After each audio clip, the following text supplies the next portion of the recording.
नमस्कार, good afternoon आप सभी का स्वागत है नॉलेज क्वेस्ट चैनल में। आज है 3 मार्च और हम लोग 3 मार्च के करंट अफेयर देखेंगे।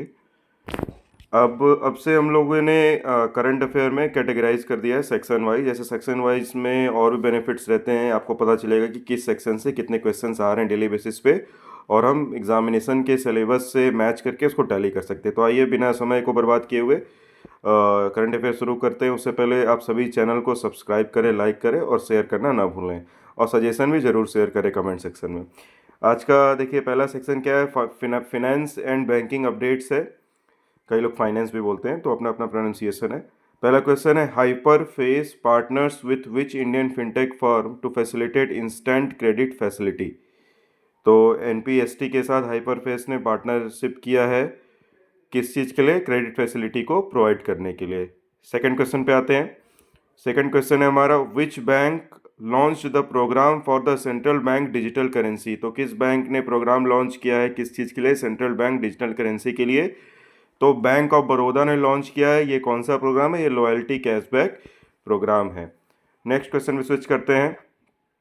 Who launched the centralised database for corporate bonds. तो किसने सेंट्रलाइज्ड डेटाबेस लॉन्च किया है कॉर्पोरेट बॉन्ड्स के लिए? तो सेबी ने लॉन्च किया है। एक ऐसा प्लेटफॉर्म होगा जहां पे कॉर्पोरेट बॉन्ड के सारे डिटेल्स मौजूद होंगे, जिसको कि बॉन्ड सेंट्रल भी कहा गया है। फोर्थ क्वेश्चन है आपका 3 मार्च करंट अफेयर्स का, India renewed A $75 billion currency swap agreement with which country. तो जापान के साथ भारत ने फिर से रिन्यू किया है $75 बिलियन करेंसी स्वैप एग्रीमेंट को। करेंसी स्वैप एग्रीमेंट होता क्या है वो समझिए। किसी भी इंटरनेशनल बेसिस पे जब भी हम कोई भी करेंसी या बिजनेस डील करते हैं तो यूएस डॉलर के बेसिस पे होता है। तो यहाँ पे यूएस डॉलर को एलिमिनेट करते हुए अपने लोकल करेंसी में जो भी डीलिंग करेंगे उसको करेंसी स्वैप एग्रीमेंट कहा जाता है। फिफ्थ क्या है, आरबीआई पेनलाइज्ड विच बैंक्स ओवर कंप्लायंस लैप्सेस। तो आरबीआई ने अभी पेनल्टी लगाई है कौन से बैंक पे कि आरबीआई के नियम के तहत उन लोगों ने काम नहीं किया है। पहला एचएसबीसी बैंक है और दूसरा क्या है, आईआईएफएल समस्ता बैंक। एचएसबीसी बैंक पे 66.5 लाख का फाइन लगा है, आईआईएफएल समस्ता बैंक पे 31.05 लाख का फाइन लगा है। छठवां क्वेश्चन है, ये देखते हैं, which social media platform integrates with UPI Lite to enhance digital payment. तो व्हाट्सएप ने यूपीआई लाइट के साथ एक इंटीग्रेशन, एक डील किया है जिसके तहत वो अपने डिजिटल पेमेंट को और भी स्मूथ बना सकता है। Who started the instant loan disbursement programme via WhatsApp. तो इंस्टेंट लोन आपको मिल सके 50,000 से 1 लाख रुपए तक, तो किसने किया है? सॉरी, 5,000 से 1 लाख रुपए तक, तो किसने किया है? ये एक startup based, Gurgaon based startup है जिसका नाम है रूपी 112। आठवां क्वेश्चन है, देखते हैं, which month recorded the highest ever UPI transaction. तो सबसे अधिक यूपीआई ट्रांजेक्शन कौन से महीने में हुआ है? वो जनवरी महीने में हुआ है। कितने का हुआ है? लगभग 17 बिलियन डॉलर का। ये ट्रांजेक्शन गलत दिखा है यहाँ पे, 17 बिलियन डॉलर का हुआ है, 16.99 बिलियन डॉलर का हुआ है। और ट्रांजेक्शन हम लोगों ने किया यहाँ पे 223.48 लाख करोड़ का। सॉरी, ये ट्रांजेक्शन है, ये आपका ये लाख करोड़ है, ठीक है, ये इंटरप्रेट हो गया गलत, इसको पढ़ लीजिएगा। नौवां क्वेश्चन क्या है, which bank introduced A $10 billion रूपी बाय सेल स्वैप प्रोग्राम। तो कौन से बैंक ने लॉन्च किया है अभी बाय सेल स्वैप प्रोग्राम को लिक्विडिटी को इम्प्रूव करने के लिए? तो RBI, reserve bank of India ने। लिक्विडिटी क्या होता है वो समझिए, जो पैसे का आदान प्रदान करते हैं जब हमें ज़रूरत पड़ती है तो तुरंत हमें अवेलेबल हो जाए, ठीक है, तो उसको हम लिक्विडिटी कहते हैं, सिंपल भाषा में समझेंगे। नेक्स्ट हमारा सेक्शन है इंटरनेशनल रिलेशंस एंड डेवलपमेंट में, विच ऑर्गेनाइजेशन डिस्कस्ड द ऑटोबायोग्राफी दिया सलाई बाई कैलाश सत्यार्थी। तो कैलाश सत्यार्थी एक नोबेल पीस विजेता है, उनको पुरस्कार दिया गया है। तो ऑटोबायोग्राफी है दिया सलाई, इसके मतलब इसको लेकर किसने डिस्कशन किया? तो Indira Gandhi national centre of art ने किया है ये।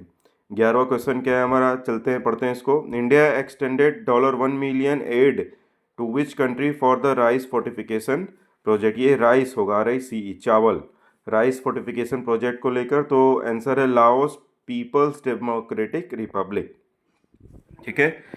तो LPDR के लिए भारत ने $1 मिलियन का मदद किया है। 12वां क्वेश्चन है हमारा, India and European union held meeting on science and technology in which city. Bharat और यूरोपियन यूनियन ने मीटिंग हेल्ड किया है किस चीज़ को इम्प्रूवमेंट के लिए, साइंस और टेक्नोलॉजी के बीच में कोऑपरेशन बना रहे, उसमें और भी फैसिलिटीज़ प्रोवाइड की जाए और भी संसाधन को इंजेक्ट किया जाए, इन सभी को देखते हुए किस में हुआ है, तो ये हमारा सिटी दिल्ली में ये मीटिंग हुआ है। ठीक है, ये TBD लिखा हुआ है। स्पोर्ट्स एंड पर्सनालिटी पे आ जाते हैं। Who was the oldest cricketer who passed away at the age of 98, सबसे बूढ़े जो सबसे उम्रदार जो क्रिकेटर थे जो अभी जिनका हाल ही में निधन हो गया वो है रॉन ड्रेपर। नेक्स्ट हमारा सेक्शन है environmental awareness and special days से related. When is World Seagrass Day celebrated, World Seagrass Day कब मनाया जाता है, तो 1 मार्च को ये मनाया जाता है टू प्रोटेक्ट मराइन इकोसिस्टम, जो हमारा कोस्टल एरियाज होते हैं, जो हमारे तटीय क्षेत्र हैं जिसपे कि मछली जिसमें पालन लालन पोषण होता है, इसको प्रोटेक्ट करने के लिए, इस पूरे इकोसिस्टम को प्रोटेक्ट करने के लिए हम लोग वर्ल्ड सी ग्रास डे मनाते हैं। सी ग्रास घास होता है वो समुद्र के तट पे, उसको बोला जाता है। When is World Hearing Day celebrated, World Hearing Day celebrated on 3 March. Theme क्या है, changing mindset, empower yourself to make ear and hearing care a reality for all. तो थीम हमेशा याद किया करिए कोई भी स्पेशल डे का, और डेट तो याद करना ही है। When is World Wildlife Day celebrated, World Wildlife Day celebrate होता है 3 मार्च को। थीम क्या है, wildlife conservation, finance, investing in people and planet, ये थीम है। नेक्स्ट सेक्शन है हमारा साइंस एंड टेक्नोलॉजी का। 17वां क्वेश्चन है, which institution developed the solar ultraviolet imaging telescope SUIT. तो किसने डेवलप किया है सूट को, Inter University Centre for Astronomy and astrophysics IUCAA ने डेवलप किया है। ठीक है, सूट है क्या, suit is remote sensing payload on ISRO Aditya L1। कल मैंने बताया था कि इसरो आदित्य L1 क्या है, एक भारत का पहला सोलर मिशन है, स्पेस सोलर मिशन है। डिफेंस एंड गवर्नेंस सेक्शन आ गया। अब 18वां क्वेश्चन, ब्रो मतलब बॉर्डर रोड्स ऑर्गेनाइजेशन, बहुत ही अच्छा काम करते हैं ये, डिफेंस मिनिस्ट्री ऑफ डिफेंस के अंतर्गत आते हैं। ब्रो के द्वारा रोड्स बनाए गए जाते हैं वो बहुत ही बेहतर होते हैं। ठीक है, तो operates under which ministry, ministry of defence. Cultural and national events में आ जाते हैं। लास्ट 2 क्वेश्चन हैं हमारे।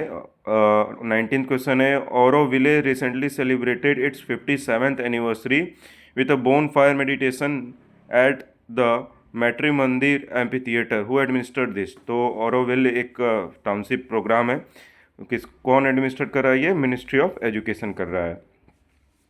लास्ट क्वेश्चन है आज के सेशन का, which state hosted the 12th regional 3R and circular economic forum. Jaipur में ये मनाया गया है, ये इन्वायरमेंट से रिलेटेड फोरम है। ठीक है, तो चैनल को सब्सक्राइब करना ना भूलें, लाइक भी ज़रूर करें और शेयर भी करें। Stay updated and stay ahead. आपका दिन शुभ हो, धन्यवाद।